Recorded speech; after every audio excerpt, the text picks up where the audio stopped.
with Representative Anna Eskamani from, I'm so sorry, I mixed up all my notes, from Florida. Thank you so much. And hi, everyone. Really appreciate y'all tuning in. This is Representative Anna V. Eskamani, pronouncer she, her, hers, and I am proud to represent District 47 in the state legislature in the Sunshine State. So for those that are new to Florida politics, that is Central Florida and the I-4 corridor, the swing area of the swing state. And I am a lawmaker in her second term. I ran for the first time back in 2018, flipped my seat, and won again in 2020, and fight really hard for the needs of everyday people, including voting rights. So when I was invited to come to Washington, D.C. by Representative Trey Martinez Fisher in Texas to join him and his colleagues in fighting for voting rights, I could not say no. I mean, I think just the importance of showcasing state by state solidarity to the courageous Texas Democrats is really, really important. But at the same time, we have our own fights in Florida in the face of voter suppression. And I think it's important for me to share that Governor Ron DeSantis, who is basically positioning himself to run for president in 2024, is someone who bragged about how well Florida's elections went. Florida had election results that were made available very early in the process compared to other states. So despite him bragging about how well our elections went, the 2021 legislative session saw one of the most egregious voter suppression bills in Florida history, taking a page out of what Georgia had done, and not only making it more difficult to vote by mail, but trying to eliminate drop-off boxes, banning the passing out of water to those who are waiting in line, making it more difficult for Good Samaritans to help turn in other people's vote-by-mail ballots who are seniors or those who are living with disabilities. And of course, one of the other changes that was made includes the ability to register new voters and the ability for supervisor election offices to accept nonprofit contributions from different foundations to help boost up their election support staff. This was done all under the banner of integrity, security, and transparency, yet there was absolutely zero recorded cases of fraud in Florida. And of course, the state went for former President Trump. And so there was not the same type of calls about election fraud in other parts of the country. In deep contrast, the only fraud we had in Florida was a scheme to recruit fake candidates to run in select state Senate races, which is still being investigated today, with many Republicans ignoring it, deciding to pursue these sensational voter suppression tactics versus actually address serious problems with sham candidates. But with that said, the time we spent in DC has been incredibly impactful. Coming together on Tuesday with over 100 lawmakers from more than half the country was not only inspirational, but it was an opportunity for us to share our stories of voter suppression and realize that all of this is so similar, which once again demonstrates how these attacks are coming from the same playbook that the conservatives who are denying the January 6th insurrection are using to continue to maintain the status quo. And we were also able to speak on gerrymandering. I think it's important for you as senators to realize that every state has a different approach to redistricting. And if we don't create a national standard, it's going to make it very difficult to ensure that maps are drawn to be fair and reflective of communities versus designed to benefit one party over the other. So in addition to some of the rally events that we've had, just kind of build pressure and lift up the public support for these issues and put it back into the mainstream. We were able to also meet with different senators and members of Congress in trying to stress the importance of passing the For the People Act and the importance of not going to recess and really trying to get this done. So the feedback from those who we've met with has been positive. We also had a meeting with folks in the Biden administration, and they also have heard our calls. to protect the sacred constitutional right to vote. So we're to keep the pressure on as many of us go back to our home states to do the good work that we were elected to do. We're going to continue to put this pressure on. In Florida, I have 2 Republican U.S. senators that have never been champions of this issue. So again, it's really important for those of us that are living and breathing this work and are experiencing voter suppression in real time in our state chambers that U.S. senators from across the country understand that these are not isolated problems, that that voter protection alone is not going to solve it, that we need systematic change, and we need to make sure that every person in this country has an equal opportunity to the ballot box. And with that, I will toss it back to our next speaker and happy to take any questions that folks might have. Thank you so much. So thanks, Representative Eskamani. We're now going to turn it over to Texas Representative Gina Hinojosa. Thank you. I am Representative Gina Hinojosa. I represent Austin, Texas in Central Austin, House District 49, and I am one of the Texas House Democrats who have broken quorum now 2 times this summer. First time for a few hours, and this time now it will be close to 30 days. Tomorrow is the last day of our special oppression session that our governor called to make it harder for eligible Texans to exercise their freedom to vote.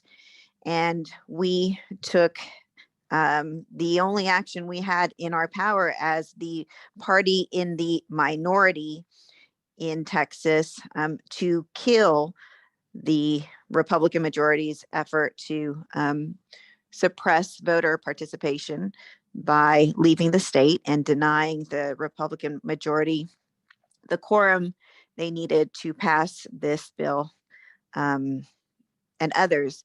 Now, as a Texas Democrat, we are very aware that working in a bipartisan way is the only way to get anything done. We've been in the minority for a very long time. We've learned how to fight scrappy and how to find ways to advance our agenda as best we can as a minority. But I will say that on this issue of guaranteeing and affording Texans access to the ballot box, that all eligible Texans equitable access to the ballot box, there is no bipartisanship. We tried during the regular session to work with Republicans to craft a less harmful bill, and in fact, seek opportunities to work together on a bill that made sense for Texans, to be blocked at every turn, to have the voices of our constituents disregarded. And really, the Texas GOP ended up just pursuing a sham of a process to pass their bills. In the first regular session, when we killed that bill, they inserted provisions that had never been debated in either the Senate or the House.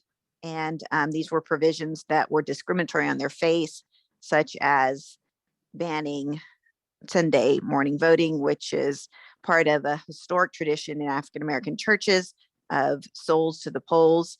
And this provision and others that were inserted at the last minute were even disavowed by the bill authors themselves.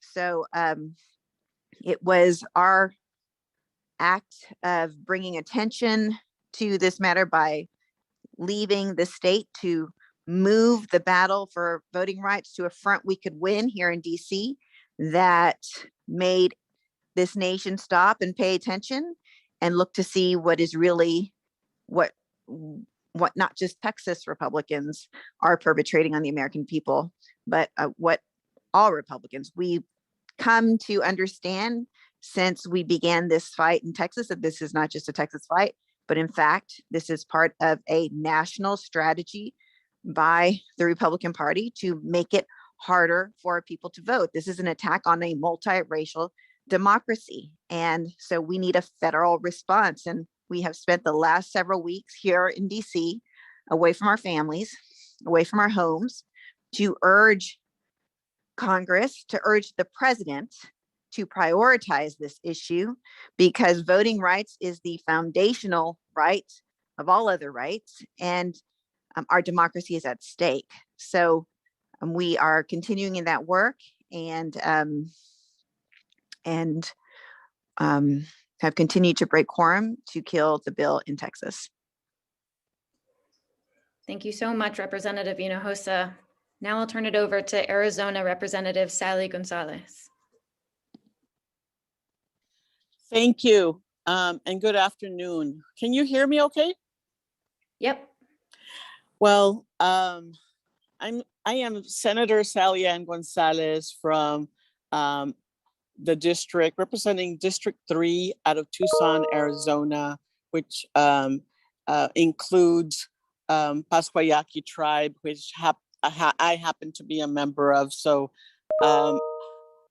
I'm really, the two speakers before me, the representative from Florida and representative from Texas, Hinojosa, really said a lot of the things that I was going to say. We have a lot of things in common.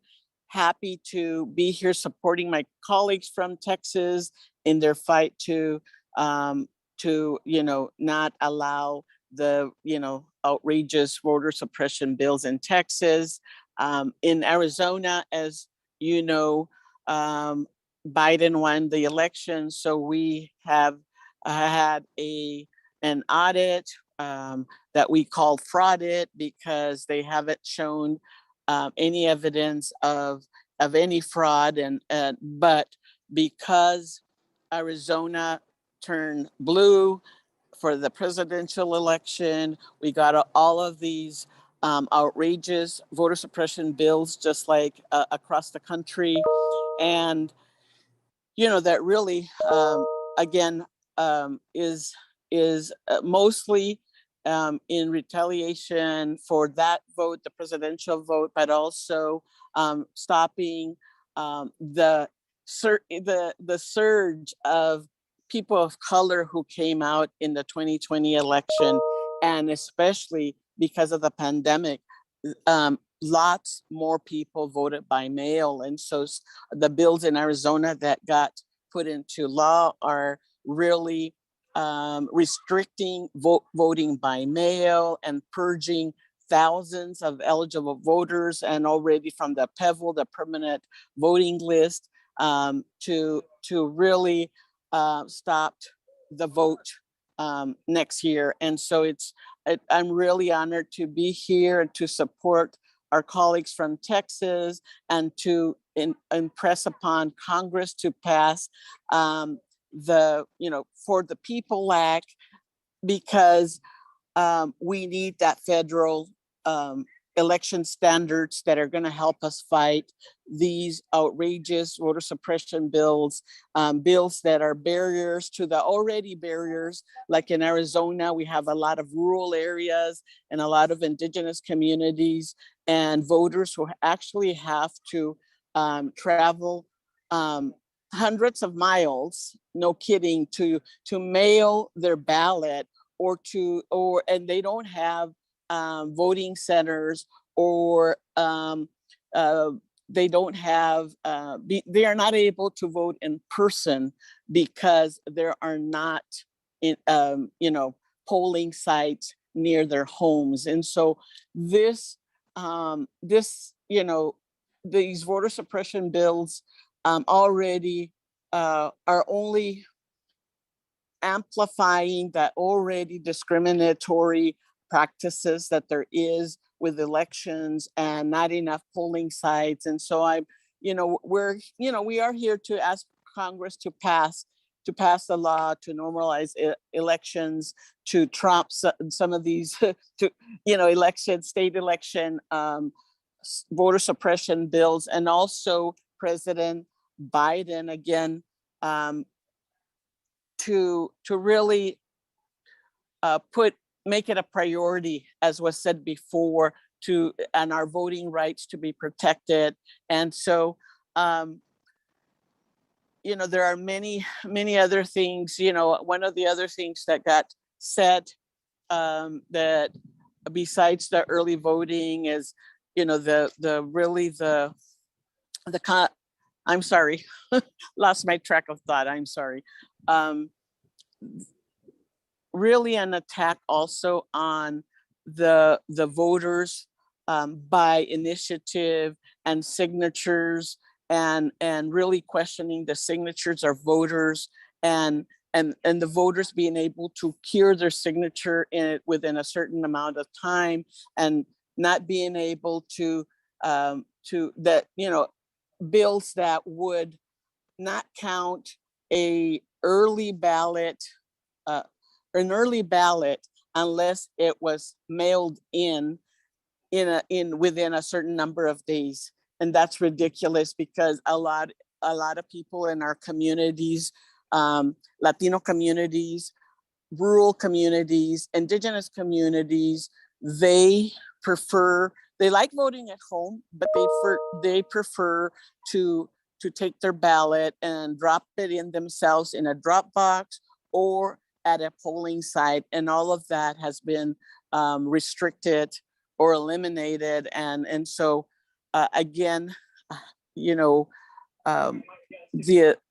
other two speakers really spoke well on the issues. And again, thank you for allowing me to say a few words. Thank you so much, Representative Gonzalez. Really appreciate it, and appreciate everybody's remarks. So thanks for everyone for the updates. We're now going to open to Q&A. So if you have a question, please use the raise hand function on Zoom and we'll call on you. If you're on a phone, you can push *9. But what I'll do is open it up with the first question that we've gotten from a number of outlets already. So Governor Abbott's already announced another special session beginning immediately, I believe starting this Saturday. So what is the plan for Texas Democrats in light of this news? Are you staying in DC or returning to Austin? Representative Hinojosa. Well, the thing about fighting as a minority party, the majority Republican Party in Texas, is that frequently our strategy must be kept secret.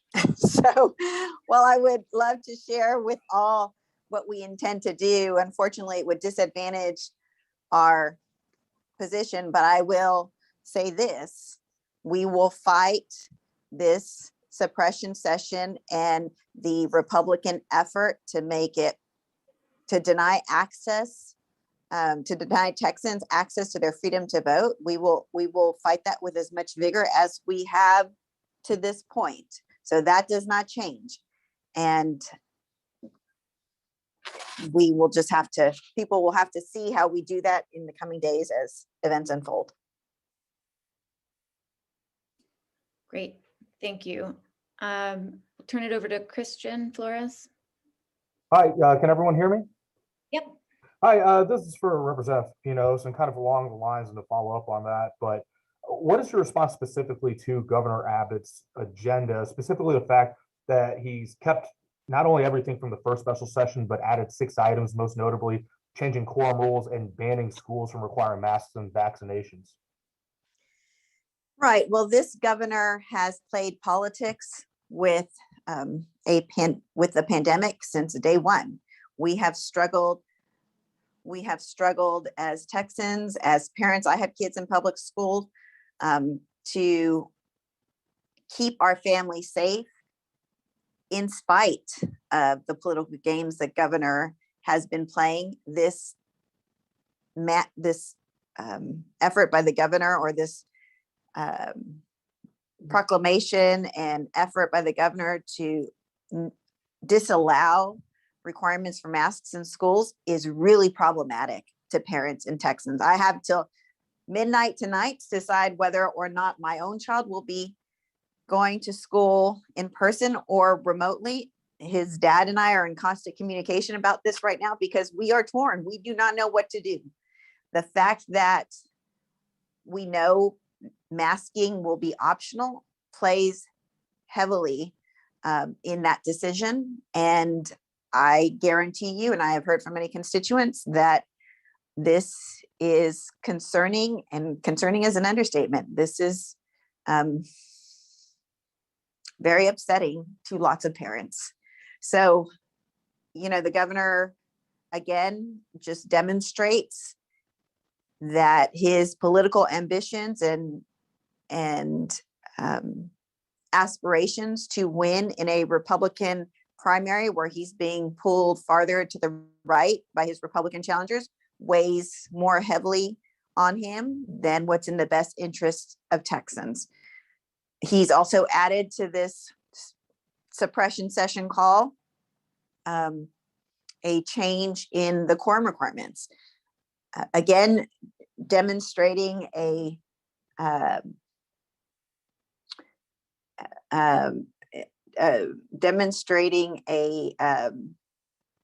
well, I mean, this, let me put it this way. Quorum requirements are in the Texas Constitution.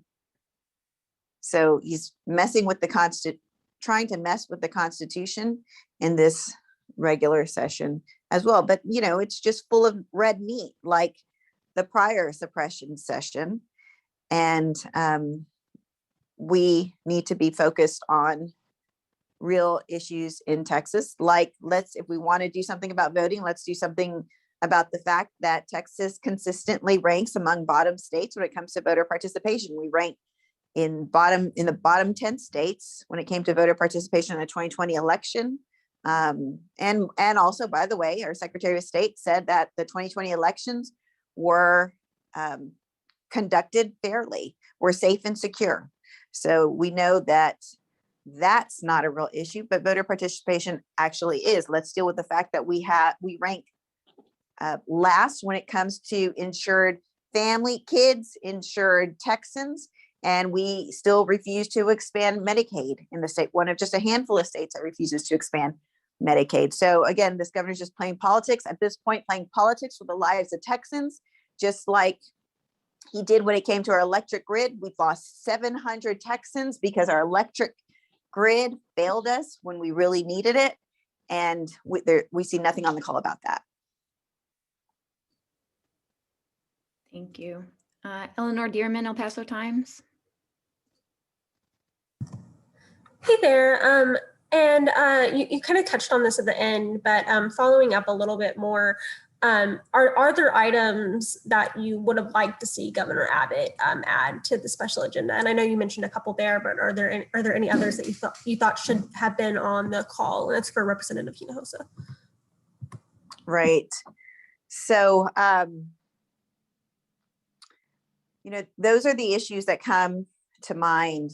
But let me say this, that what we're not going to do is be baited into coming back to work on an issue that Democrats have repeatedly tried to advance in numerous sessions where we have received zero Republican support for our measures. And so they never advance. So we're not going to be baited into coming back to a session to work on those things we know there is no interest, that Republicans have no interest in advancing, so that they can instead use our mere presence as their way to pass bills that make it harder for Texans to have equal access to the ballot box.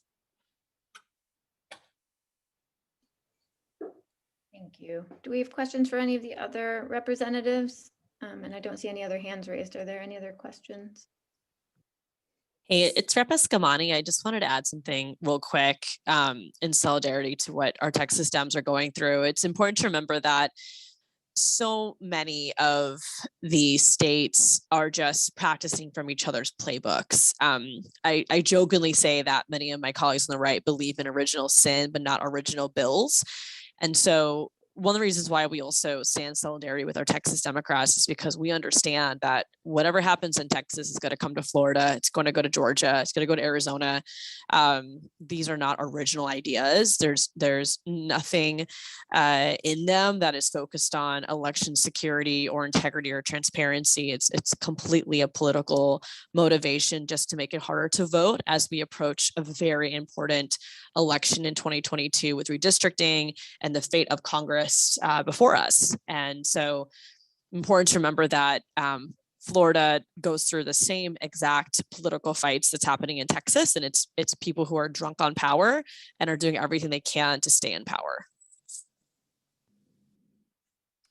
And if I can just add to that, this is an example of why it is so essential that our federal government, our U.S. Senate, take action now to protect the rights of Americans to vote. We can only hold the line so long in Texas and in many of these other states. We see the Republicans in our states keep coming at us with this, and they will not relent. So we are desperate for some help now, just like in 1965, when President Johnson, a politician, an elected official, president from Central Texas, I represent Central Texas, when he successfully championed the 1965 Voting Rights Act, we need Washington's help here today to work on those very same issues that over 50 years ago, the 1965 Voting Rights Act was addressing. So this is our democracy is at stake, and we need Congress, we need the president to meet the moment and help us fight off this assault on our freedom to vote. Thank you, Representative. Eleanor Dearman with the Fort Worth Star-Telegram. Hey, sorry, one more question for the representatives from outside of Texas. I was curious to get y'all's thoughts on what impact y'all think the Texas House Democrats have had on moving the needle when it comes to federal voting rights legislation. This is Rep. Eska in Florida. I'll go first. Such an inspiration. I mean, candidly, we're also the minority in Florida. We don't necessarily have enough to break quorum. But I'll tell you, when you're in the minority, your tools are limited. I always tell folks that when we face really bad bills, we have to delay, amend, or destroy. And those are your options because, again, the majority party in the case of Florida, they've been majority for 20 years.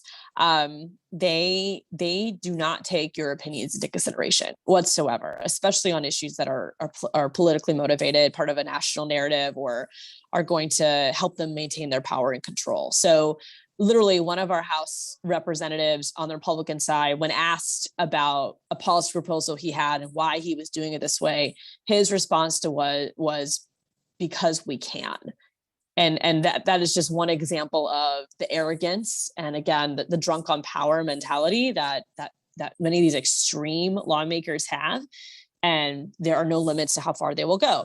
And so when I saw Texas Democrats leave the state, I was just floored by how courageous that is, because I know what it's like to feel pressure to take risk, because in the case of the Florida legislature, if you go up against the government or you go up against leadership, you're potentially putting all of your budget projects at risk. You may never get a bill heard again.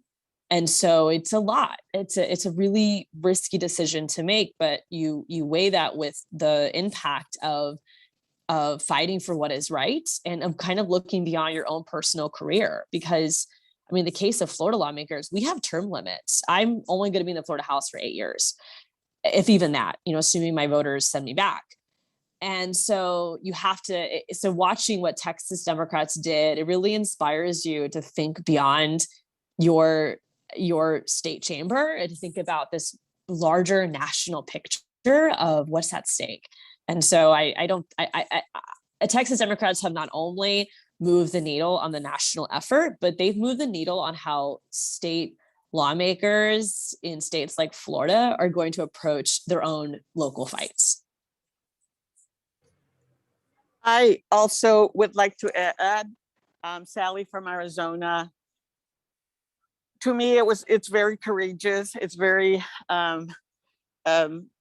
inspirational to see the Texas. That's why I said earlier, I'm happy to be here supporting them, because it is what it is. But one of the things, I'm one of the longest serving, because in Arizona we have term limits, and I'm one of the longest serving out of the 90 legislators. I'm probably 5 of the top serving or longest serving senators there, or legislators, I should say, because I served both in the House and now I'm in the Senate. But I see my role as in the minority is that our role is to stop and to amend and to damage some of these proposals being proposed in Arizona to really negatively affect my constituents in my district and in the state of Arizona. And so that is how I see my role and the role of us as minorities, because in Arizona, the Republicans have been in control for over 30 years. And this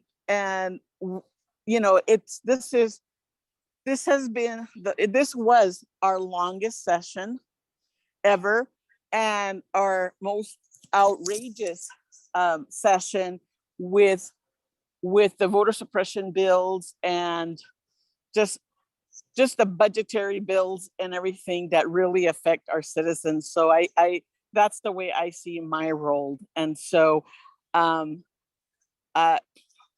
thank you. Thank you, Representative Gonzalez. And with no more questions, we'll wrap today's call. Really appreciate everyone joining, and have a nice afternoon. Recording stopped.